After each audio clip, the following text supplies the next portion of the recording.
Mais d'abord, pour commencer ce journal, la situation au Proche-Orient. On va retrouver tout de suite à Jérusalem Stéphane Amar. Stéphane, bonjour. L'émissaire américain pour le Moyen-Orient, Steve Witkoff, est donc arrivé en Israël. Israël qui est de plus en plus sous pression internationale.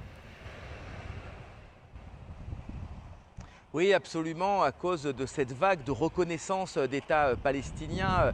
Après le Canada, c'est sans doute l'Allemagne, dont le ministre des Affaires étrangères est en route pour la région, et peut-être aussi le Portugal, qui pourrait emboîter le pas de la France et donc reconnaître un État palestinien. Ce qui ici est très mal jugé, à droite comme à gauche. D'ailleurs, par exemple, les familles des otages ont publié un communiqué jugeant que ces reconnaissances étaient honteuses.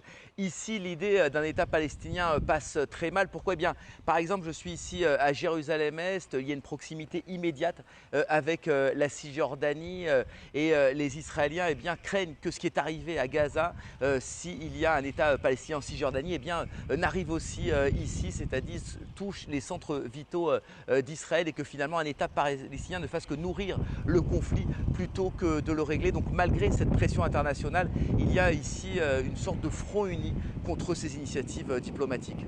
Et en attendant, Stéphane, sur le terrain, à Gaza, les distributions d'aide alimentaire continuent de dégénérer.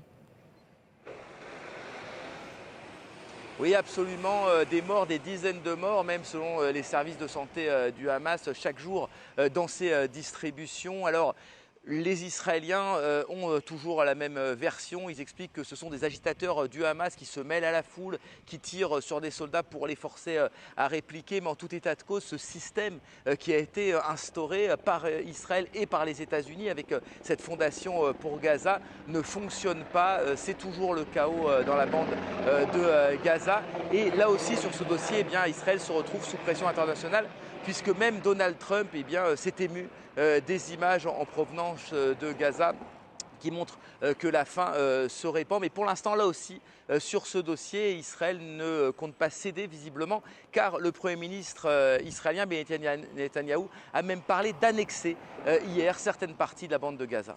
Merci beaucoup.